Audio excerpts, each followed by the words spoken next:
without a wedding ring, without a wedding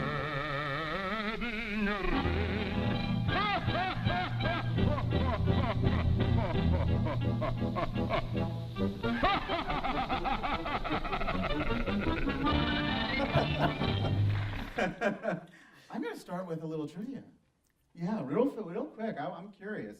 I want to know, all right, in a really great, and I'm not going to say the name of the film, but a really great 1934 black and white universal horror picture starring both Bela Lugosi and Boris Karloff.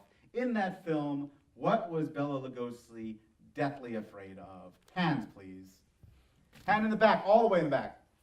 Black Cat. That's right, The Black Cat. You get an autographed copy of Noah Isenberg's book, Edgar G. Ulmer, a filmmaker at the margin. And yes, you have to walk all the way down here to get it. See, I told you you'd win. You did. Thank you so much. Thank you.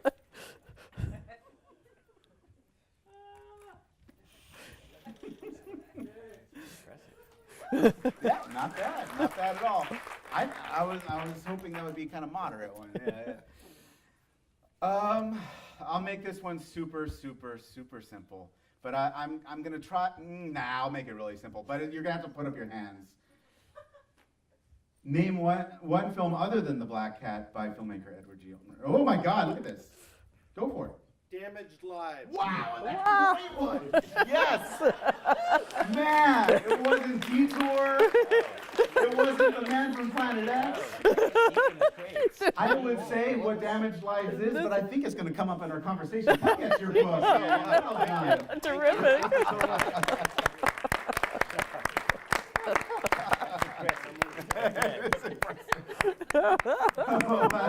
You just made my whole night. All right.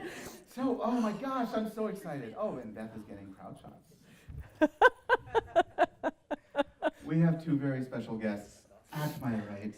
I think I would be best if I had you introduce yourselves. I'm going to go ahead and turn your mic on, because I think the mic you have is for her, but not for them. Okay. So, hi, what is your name and what do you do? My name is Arianne Ulmer-Cipes. Can you hear me? And I am the daughter of Edgar G. Ulmer. But I myself had a varied career within the motion picture medium. First of all, I was brought up on the set from my second day of life, since my mother was ransomed out of her hospital, which was a maternity hospital, by the money that had been collected from the crew on the green fields. And the second day, they let me out with my mother, and she went directly to be the script supervisor. So, That's a great line. yes, on the set, and I was literally nursed on the set, and everybody took care of me on the crew whenever she was busy. They handed me around. It explains a lot. I now have the Edgar G. Ulmer Preservation Corp., which is a nonprofit, and our activity is dedicated to the preservation of Ulmer's works. The print that you're going to see tonight literally was preserved through our auspices. We were very lucky to find the negative of it at the CNC, which is the big place in France. They still had a negative, believe it or not. And it was preserved by them, and then I bought it and brought it to the Academy, who now holds all of my collection. And I work directly with, of course, the Academy, but I also work with UCLA, USC, anybody who will have me. But the best of my collection is sitting at the Academy. Unfortunately, we have been able to find many, many materials throughout the country, and throughout the world, because usually what happens is that a print lands up in Russia and nobody's going to ship it back in its distribution. And so it shows up like 40 years later, maybe in somebody's collection somewhere on the other side of the earth.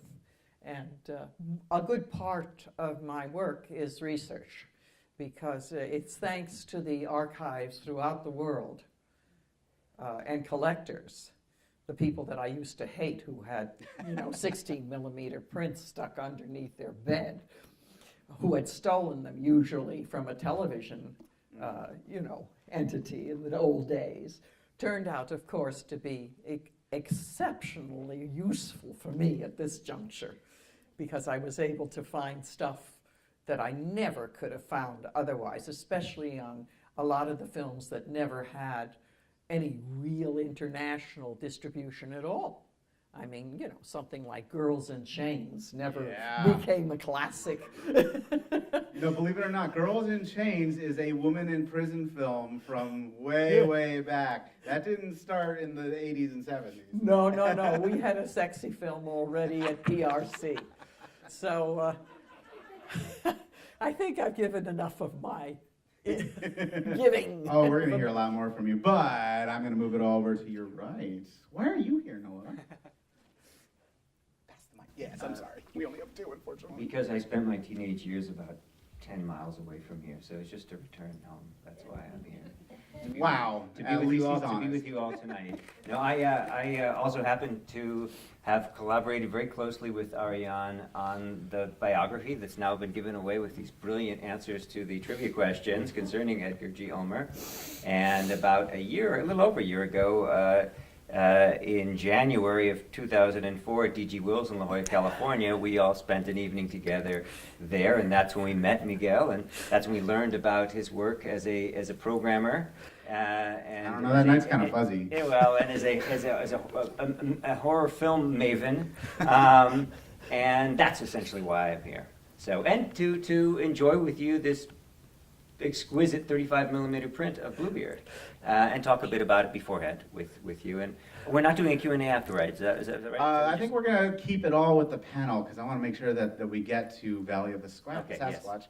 So, but I think we will introduce Bluebeard a lot in our conversation without spoiling too much. Okay. But we'll hear a lot about, I think we want to hear about Ulmer's output as a whole. And, you'll see, I've got it all right here. The first thing I actually want to talk about is something a little more philosophical, and that's drive.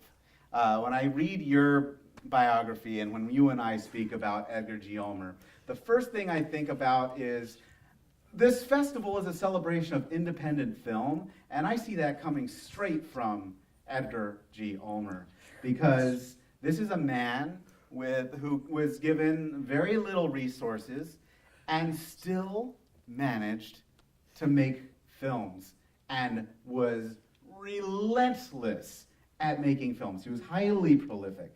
So what drives some people to create and spend their lives telling stories even through adversity? Well, I think that adversity is the mother of most of these kind of independent films, as the person exposes the issues that they will never comprehend fully and examine their interiors that usually have been damaged to a good extent. And of course, he is a child of the First World War. And his father died when he was like 10 years old. And to give you an idea of the kind of trauma that he faced, he was sent at that age to Innsbruck to bring his father's coffin back, because his mother was busy in Vienna taking care of the other children that she had, his sisters and his brother. If you can visualize a 10-year-old boy bringing back his father in a coffin, this was his experience from the early years. He stood on the bread lines that were part of the tragedy of the fact that the Austrians lost the war. And there was no food or Marshall Plan like we have today. And he was literally sent away to Sweden by I think it was at that point some kind of, who was it? He was under the joint auspices of the Hoover Commission and a Jewish aid organization that sent him and his siblings to Sweden in the late years of the First World War, when his mother, Henrietta, could no longer care for the children. No, she could no longer, feed them. The rationing was so desperate. I mean, they were given like one loaf of black bread, and they would cut that in half. And the bad story that I heard in my childhood from all of the sisters and the brother, aside from Edgar, was that she would take half for herself and have the 4 children slice up the other half. I mean, they were desperate and starving. So I think that he was very damaged. He was traumatized. And he was examining this, part of himself and the cruelty that was around. He was a director that I think was attracted to mot d'ordre, which Noah can tell you about. Well, I mean, the connection that I'd actually like to speak of more directly is between the first film that you referenced in your trivia question, namely The Black Cat of 1934, and the film that we're about to watch.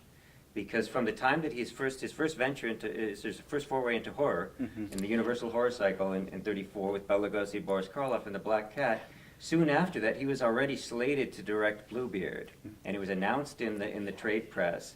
And then he fell out of favor with Carl Laemmle. But the point that I think that's worth bringing up in terms of facing adversity and dealing with this sort of working through certain traumas, whether it's the First World War in the case of The Black Cat, or other traumas, going back in this case to Faust, actually, to this kind of this over-ambitious artist figure in the character played by John Carradine, and Morel, as he's called in the film, vis-a-vis this Mephistophelian figure played Lemarte, as he's called in the film Bluebeard we're about to watch, played by Ludwig Stössel, who's you may know him from he's Herr Leuchttag in that brief exchange in Casablanca, the such much, when sweetness, dear, how much, such much. Those are his few lines in Casablanca, but he plays this Mephistophelian figure. And then you have this Margareta character played by Jean Parker, who'd also been in another film at PRC just before with Edgar, directed by Edgar Ulmer, called Tomorrow We Live. All of these, specifically these 2 films, I think are really wrestling with certain demons. In the first case, the demon of the First World War. In the second case, I think it's just this larger Germanic lineage of the Faust story from Goethe and even before. And I think that he, even though he came to this country rather early as a youngster, he was just 20 years old, I think he brought with him those demons, so to speak, here at this horror film festival of yours, and I think he was in fact wrestling with many of these demons his whole life. The trauma that Arianne described so vividly, the bread lines, and just this extraordinary scarcity, austerity during the war years in Vienna. And then even after, you mentioned being born and needing to, I don't know how you put it, but basically scrape together enough money for the production that they were then working on, which is the first of 4 Yiddish pictures, Green Fields from 1937. His whole life was about, talk about independent cinema and sort of the predicament, the existential predicament, the exigencies of being an independent filmmaker. You're always, whether you're putting it on credit cards today or whether you're searching, mortgaging, as it was called Mortgage Hill, the home on Kings Road. Oh, we mortgaged it every time that he was ready to do something. No Kickstarter. No, not yet. Alas. Fortunately, I can even remember the guy at the Bank of America who was his friend, who he would go back and forth with getting the mortgage, because as soon as he would get something finished and he was working on something, he didn't get that much money, even when he was at PRC. And he only had a contract, really, at the end. With Bluebeard, but Bluebeard, he signs a 1-year contract with Bluebeard.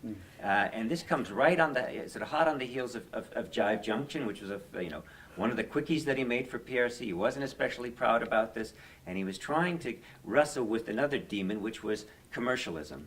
Right. He didn't just want to make movies for the sake of commercialism. He wanted them to have something artistic, some sort of aesthetic premium that he could feel actually proud of. And in that regard, he's very much aligned with the Carradine character in this film, and this, the Mephistophelan pact. Yeah, there we go. That's it. This pact with the devil that Carradine makes in selling his art. He's a sort of frustrated painter in this film, and Ulmer was not proud of certain films that he had to make because he had to put food on the table. This was a film that was actually kind of a prestige film for PRC.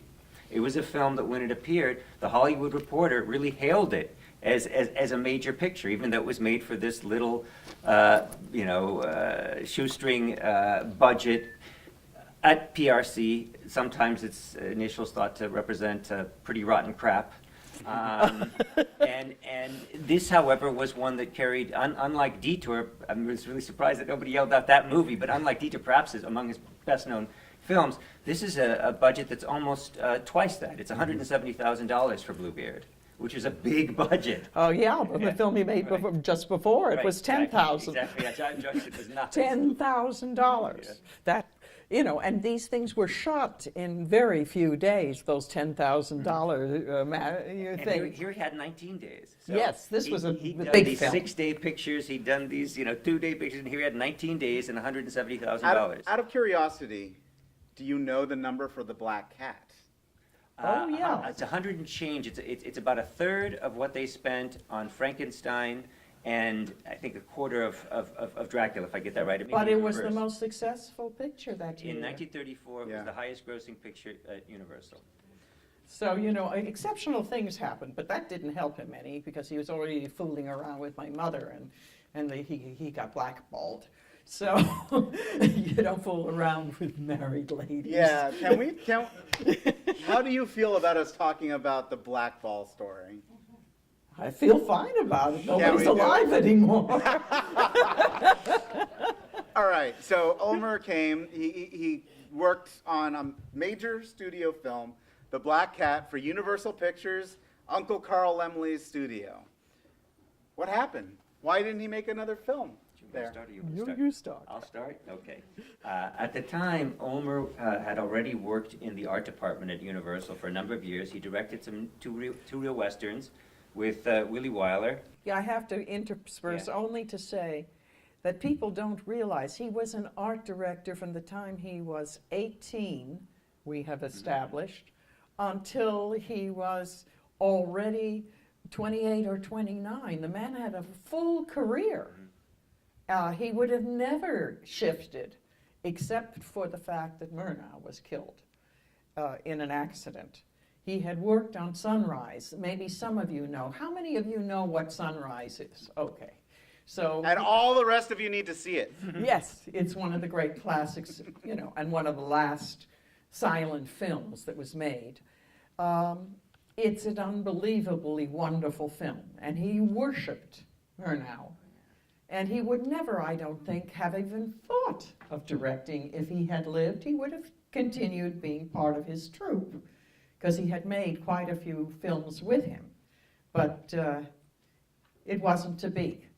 And I think that it is why we first see him even conceiving that he would be working with people in Universal and learning his craft as a director. I mean, he started on these little two-reel westerns, Yeah, and so when he was tapped to direct this, he was a mere 29 years old. This was his chance to direct at a major studio. This was what seemed to be an auspicious start for a very, very promising career as a young emigre director in Hollywood. He happened to fall in love with Shirley, then Alexander, born Kessler, but called Castle, who was Uncle Carl Laemmle's beloved nephew, Max Alexander.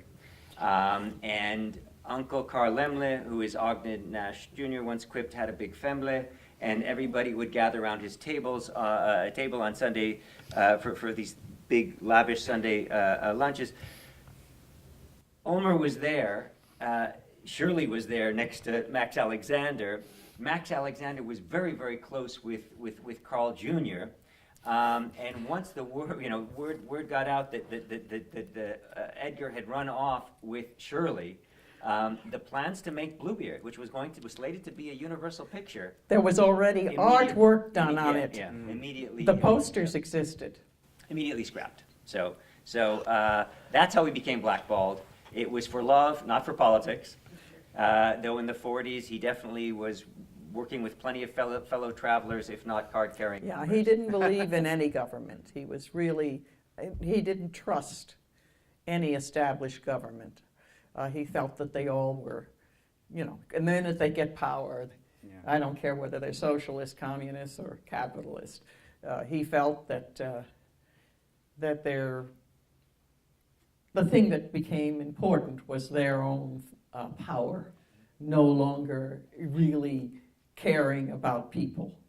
And so he had very little trust in any established anything.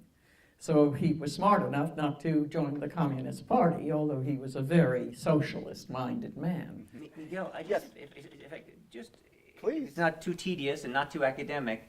There is a lovely citation from the Hollywood Reporter when this film was released. Oh, for Bluebeard. For Bluebeard, which Absolutely, I think gives you yeah. a sense of this trajectory from 1934 to 1944, so a full decade, from the Black Cat to Bluebeard, and this long waiting period, and wow, is it a circuitous route to get to Bluebeard. But the review is really important, I think, for understanding the achievement of somebody who was working with such modest means and who managed to, well, as at least the Brothers Grimm would have it, spin gold out of straw.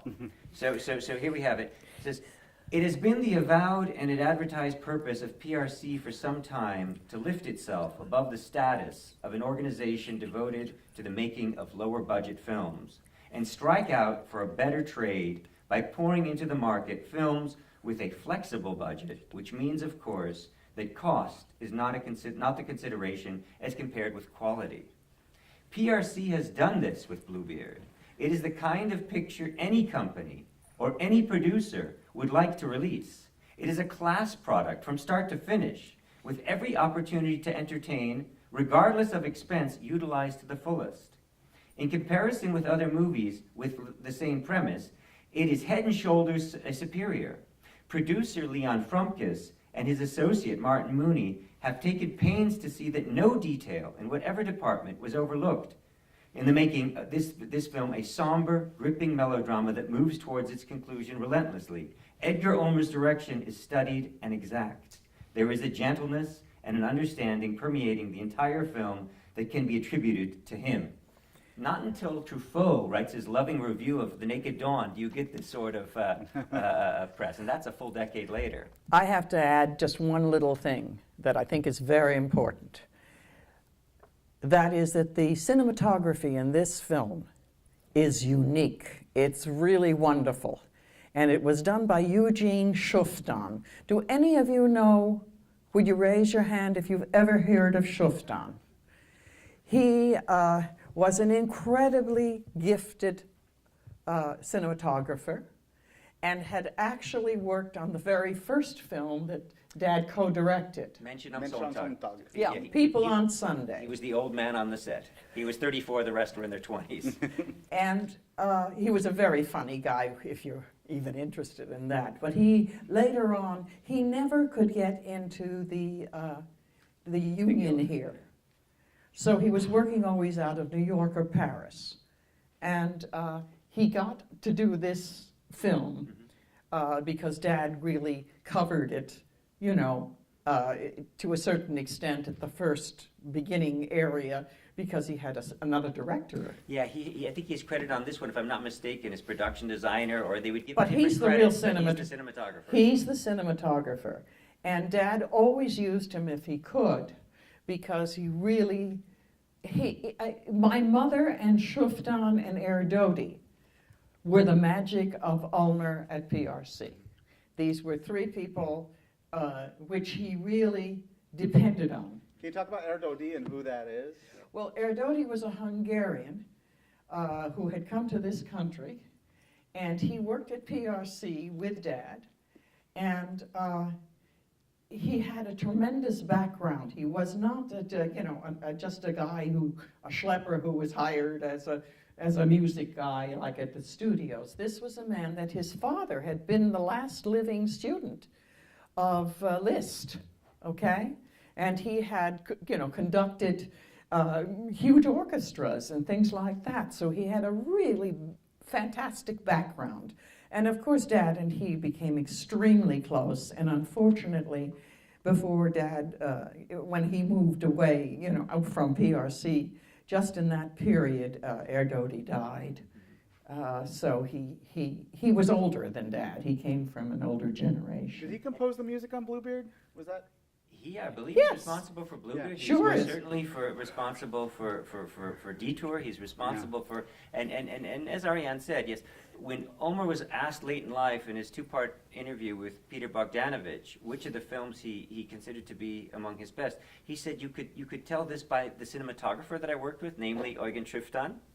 And he was extremely, extremely indebted to Erdődy as well in terms of music. And in fact, the connection to Liszt, he gave a baton that so this is Leo Erdődy gave to Ulmer a baton that Erdődy's father had received directly from Liszt. And when he would when he would direct, he would hold the baton as if he were conducting. And when it came to working with Hedy Lamarr on The Strange Woman, he would also use the baton to smack her ankles when she wasn't delivering the lines. Do you remember the time I'm sorry, you just mentioned The Strange Woman and Hedy Lamarr, Yeah, and I I know. remember you did this great impersonation of Ulmer when he lost his mind at Hedy Lamarr. Yeah, that's later. That's when he works with her over in Europe on The Love of Three Queens, one of the few Love of pictures Three that he Queens. stormed off of. He was very, very devoted to whatever he worked on, and it was very rare that he gave up. In this instance, he gave up after working with her on one of the three installments of this film known as The Love of Three Queens. And she would not, how does the scene go? She would not stay within the frame as he wanted the shot to be composed. And worse than that, she was working with a young actor, and she kept on grabbing his head, and she would pull his head towards her bosom, and he could not get the shot. And there is just this outrageously funny scene that is reported in the young actor's memoirs, and I'm blanking on his name at this very moment, but where he imitates the accent, where he's Miss Lamarr, if you will not take this boy's head out of your bosom, I will have to make the shot in a double. It will be a double, not a single shot. It will be a double. And he had this very booming voice, if you hear in the interviews with Peter Bogdanovich, and this very strong Teutonic accent.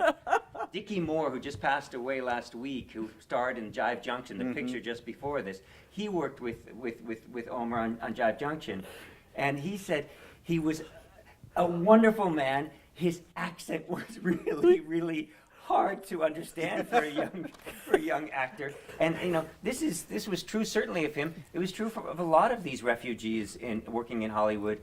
And yes, if you in the biography, there's a long passage that recaptures that scene with Hedy Lamarr, where he eventually, I think, he bites into his arm because he's so frustrated. I think we're going to have to start wrapping things up. Yes, I'm afraid so. But to really get us into Bluebeard, Yeah. let's talk about what you might know about Ulmer's relationship with John Carradine and what it was like working with him. Are there any stories? Oh, you know plenty of stories. Yeah. Well, I don't know whether it's important for you to know it. Well, is it fun? Yes, I think it's fun. Are you bored by now? Okay. These are some good stories. Well, I was a little girl when that picture was made. I think I was, at that point, I was like 8 or 9. Yeah, that's right. And Carradine was running away from his first wife, who was trying to get him to pay child support. Now, he was as poor as Dad was. So part of the deal to get him to do this picture was that Carradine lived with us. And so did his son, David, who was also Jack Jr. I mean, changed his name so that there wouldn't be two, you know, Johns and running for the parts because it was confusing. But He was known as the man who came to dinner, right? he was known as the man who came to dinner because Did my you guys mother. hear that in the back? Just wondering. The man who came to dinner because my mother thought he'd never go away. I mean, you know, he came to dinner and he stayed for the whole production because he didn't have the money also to stay at the Garden of Allah, which was where he had been staying with Sonia, who is the lady in this film that plays the jealous girl of the puppeteer.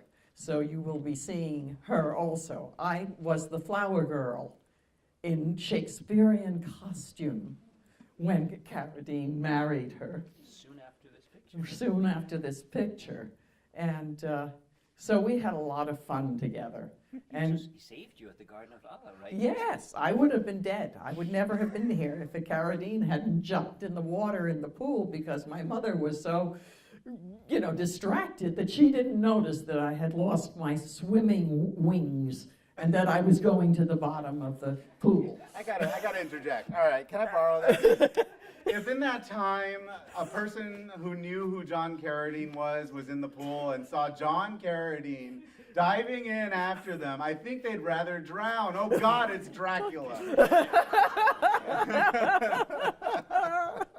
So I think that that's enough of the stories. I want to show you this film, which is was one of Dad's favorite films.